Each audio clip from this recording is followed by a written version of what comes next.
Si Ian ay isang bagong nurse sa isang lumang ospital sa probinsya. Tahimik ang paligid at dahil understaffed, madalas ay mag-isa siyang naka-duty sa night shift. Isang gabi, habang nag-rounds siya, napansin niyang bukas ang elevator na dapat ay luma na at hindi na ginagamit. May karatula kasi ito sa harap. Out of service, do not use. Pero nakabukas ito. At parang may sumenya sa loob. Isang kamay na maputla. Animoy nagyayaya pumasok. Napaatras si Ian. Pero nakatagap siya ng tawag sa walkie-talkie. Room 414 emergency. Bilisan mo.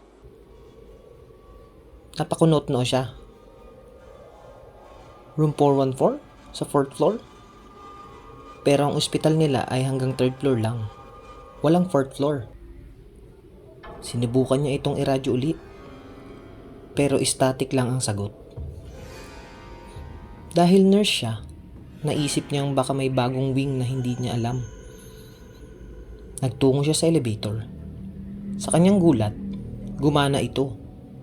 At ang mga pindutan merong ang number 4. Nagdalawang isip siya. Pero dahil iniisip niyang baka may totoong pasyenteng nangangailangan, pinindot niya ang number 4. Mabilis umangat ang elevator. Walang music, walang ilaw, maliban sa pulang emergency light sa loob.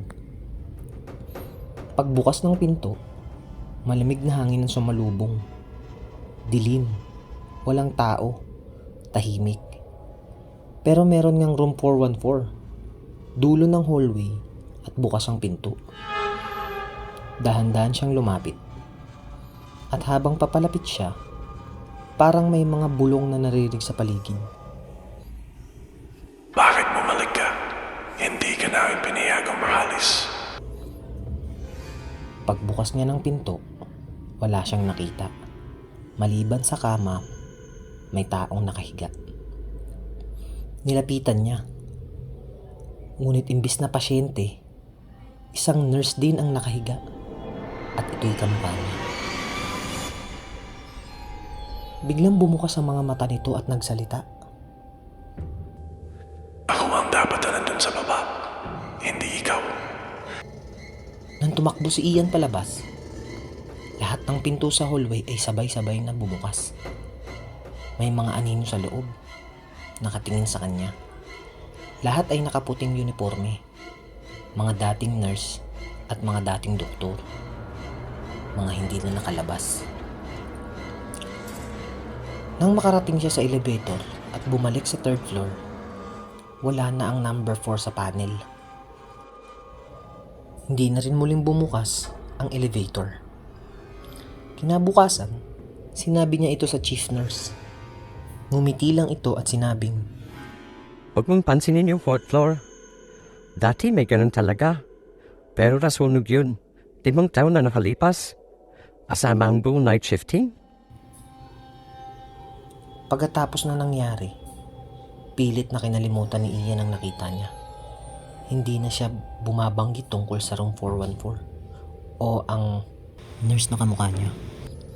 Pero gabi-gabi nararamdaman niya parang may sumusunod sa kanya. Sa loob ng ospital o kahit pa sa boarding house niya. Isang gabi, habang nagpapahinga sa lounge ng ospital, natulog siya saglit.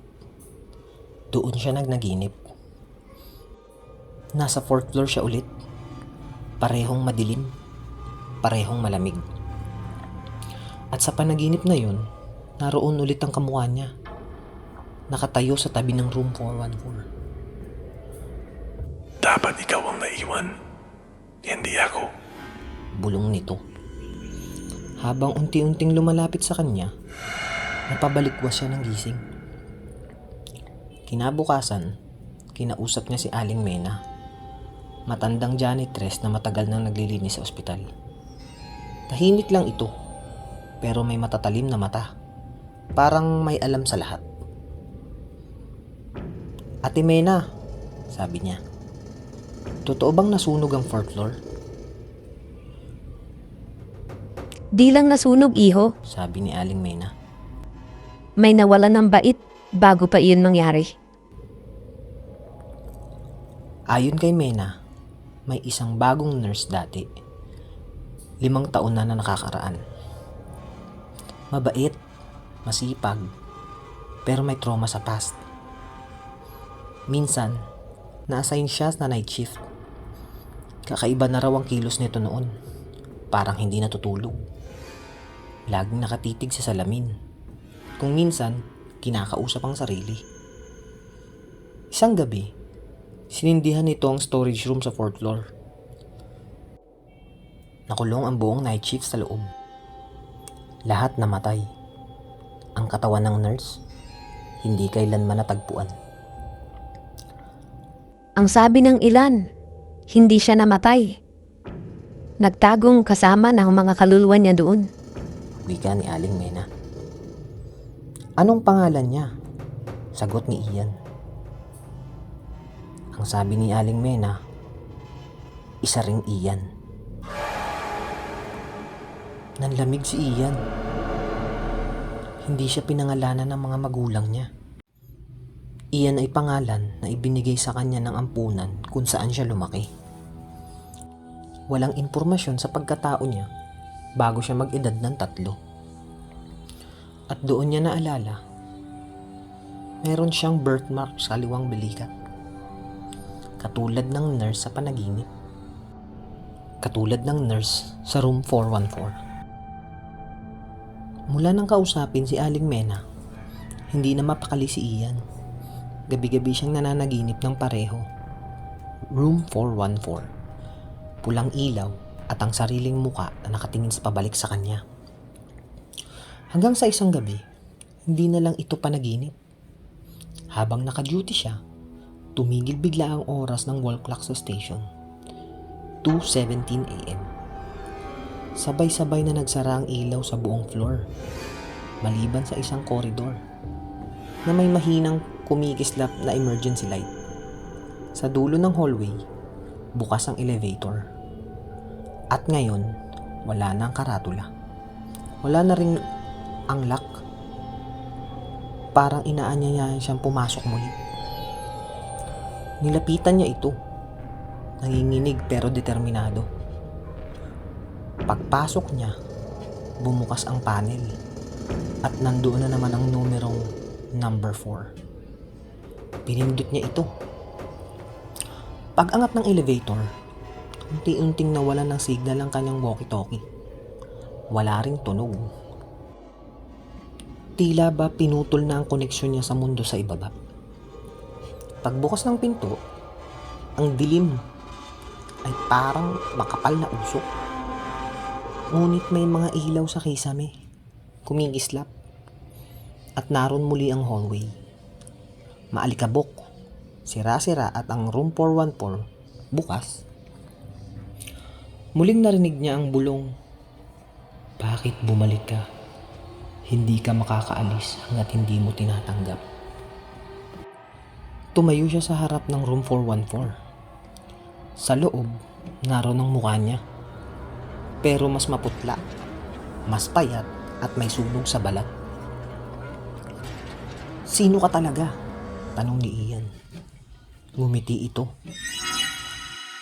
"Ako ang iniwan mo rito. Ako ang nilimot mo para makaligtas ka. Pero, pareho lang tayo. Isa lang ang kaluluwa natin."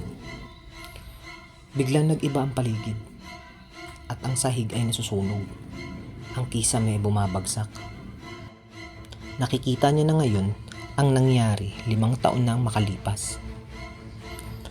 Nakatayo siya sa gitna ng sunog habang ang ibang nurse ay sumisigaw ng tulong. At siya nakatayo lang. At doon niya naalala ang lahat. Siya ang nurse. Siya ang nagsunog ng 4th floor. Hindi dahil nabaliw siya, kundi dahil may bumubulong sa kanyang isip noon pa man. At sa pagsiklab ng apoy, ang kaluluwa niya ay nahiwalay. Ang isa ay naiwan, ang isa ay sinilang muli. Bilang Ian na ampon. Isang bagong buhay. Pero hindi kailanman pwedeng mabuhay ang isa kung hindi mawawala ang kabila. Sa loob ng 414, tinanong siya ng anino. Pipili ka na yun. Ikaw o ako. Dalawa lang ang pinto. Isa pabalik sa elevator. Isa papasok sa silid. Sa apoy. Sa kasalanan. Pero may biglang may kamay na humila sa kanya mula sa likod. Si Aling Mena. Tama na. Hindi ka nakabilang dito. Muling bumukas ang elevator. Si Ian umiiyak. Tumakbo papuntang elevator. Sa kanyang paglabas, nasa roof deck na siya ng ospital. Umaga na. At mula sa taas, nakita niya ang buong ospital. Payapa. Tahimik. Parang walang nangyari. Ngunit sa kanyang palikat, bumalik ang birthmark. At sa kanyang kamay, may peklat ng paso na hindi niya dati taglay. Mula noon, hindi na muling nakita ang elevator. Wala ring nakakaalala na may Ian. Sa listahan ng mga nurse, kahit ang file niya blanco. Si Ian, nag-resign kinabukasan. Ngunit bago siya umalis, iniwan niya ang ID niya kay Aling Mena. Sa likod may nakasulat.